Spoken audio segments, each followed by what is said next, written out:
In this video, we will discuss about pituitary gland in the endocrine system. The pituitary gland is also called the hypophysis.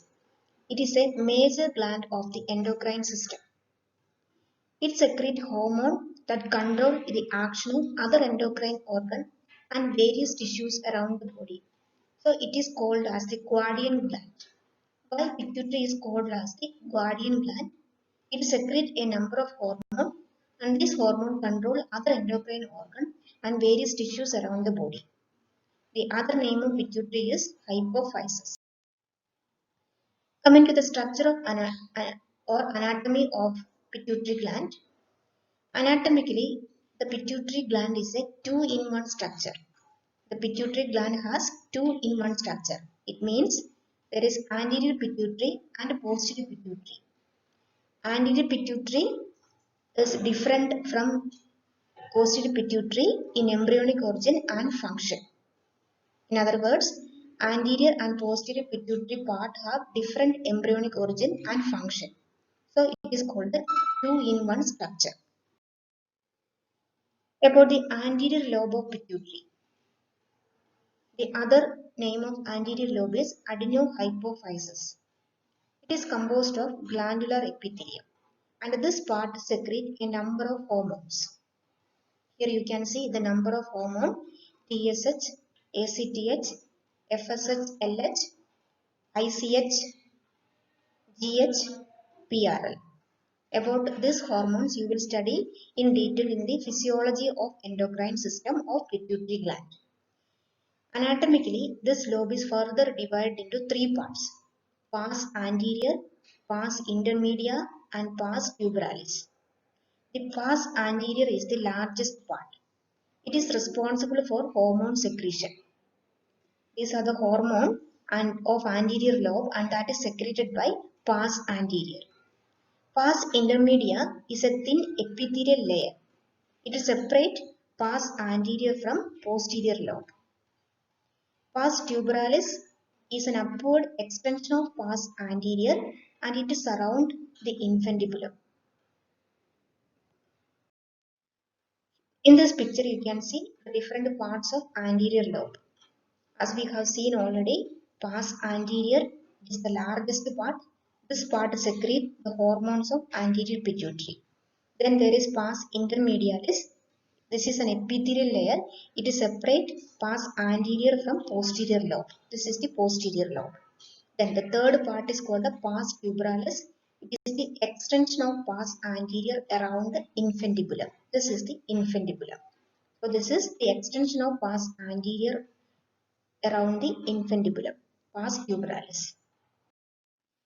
About posterior lobe. The posterior lobe is otherwise called neurohypophysis. It consists of nervous tissue. It is the extension of hypothalamus. This is the anterior lobe and this is the posterior lobe. This is the hypothalamus. So, posterior pituitary is the extension of hypothalamus. The posterior lobe secretes two hormones, ADH and oxytocin. ADH, which is antidiuretic hormone, and oxytocin. Both of these hormones are actually produced in the supraoptic and paraventricular nuclei of hypothalamus. Supraoptic and paraventricular nuclei of hypothalamus. Then they are secreted in the hypothalamus and they are released into the posterior lobe for storage purpose. Actually produced in the hypothalamus and stored in the posterior pituitary. Posterior lobe is otherwise called a neurohypophysis. It is the extension of hypothalamus. It secretes two hormone ADH and oxytocin. Actually, these substances are produced in the hypothalamus and only stored in the posterior pituitary. About the anatomical position of pituitary gland. It is a pea-sized gland. This is the pituitary gland which has the size of a pea. It is oval in shape, and it is suspended in the under surface of the brain by a stalk called infundibulum. This is the infundibulum and it is otherwise called a pituitary stalk. Here you can see the infundibulum or pituitary stalk which suspend the pituitary gland in the under surface of the brain. This is the under surface of the brain and this is the pituitary gland. Then it sit within a depression of the sphenoid bone and that depression is called a sella turcica. It sit within the depression of sphenoid bone called a sella turcica. This also is called as hypophyseal fossa or Turkish saddle. About the anatomical relation of the gland. Anteriorly and inferiorly, it is related to sphenoid sinus. This is the anterior part of the sphenoid sinus or anterior part of the pituitary gland. This is the pituitary gland. This is the sphenoid sinus. About the sinus we have seen in the respiratory system, and through the sinus surgical instruments can be passed from nasopharynx to the pituitary gland for doing any kind of surgical procedures. That is called a transsphenoidal surgery. So anteriorly and also posteriorly we can see sphenoid sinus. Anteriorly and inferiorly. Posteriorly there is posterior intercavernous sinus, basilar artery and pons. Superiorly, you can see diaphragma sella. This is diaphragma sella superior to the pituitary gland. Diaphragma sella, it is the fold of dura mater. The fold of dura mater that covers the pituitary gland is called a diaphragma sella. Also, you can see the optic chiasma. Then laterally, you can see cavernous sinus. This is the cavernous sinus on both sides.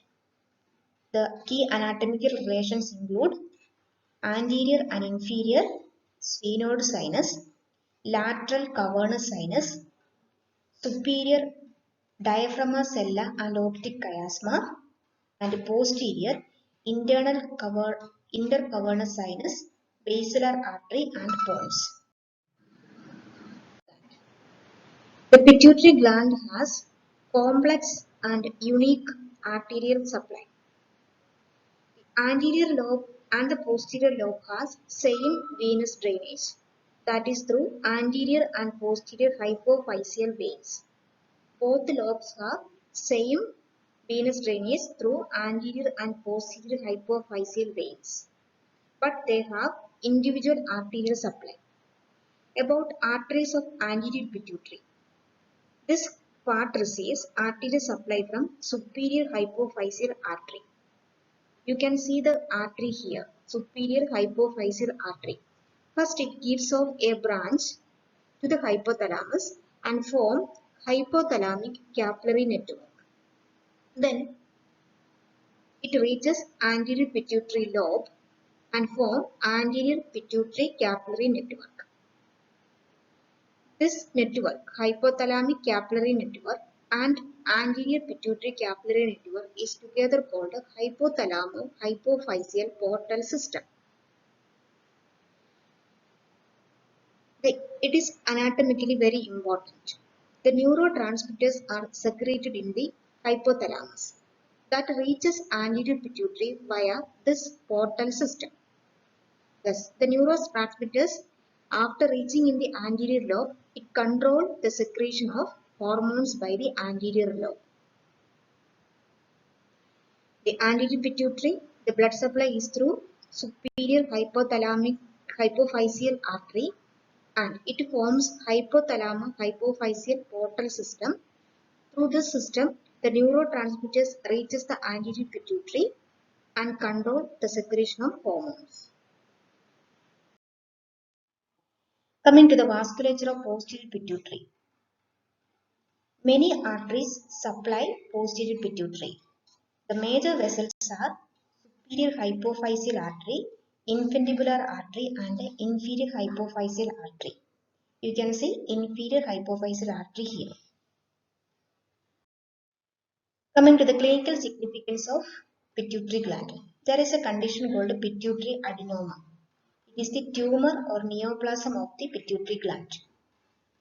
These tumors are benign. It means they are not cancerous. They are divided into non-functional tumors and hormone-secreting tumors. These tumors can be removed by or through transsphenoidal surgery. This is an overview of anatomy of pituitary gland. Thanks for your patient listening. Please subscribe and share.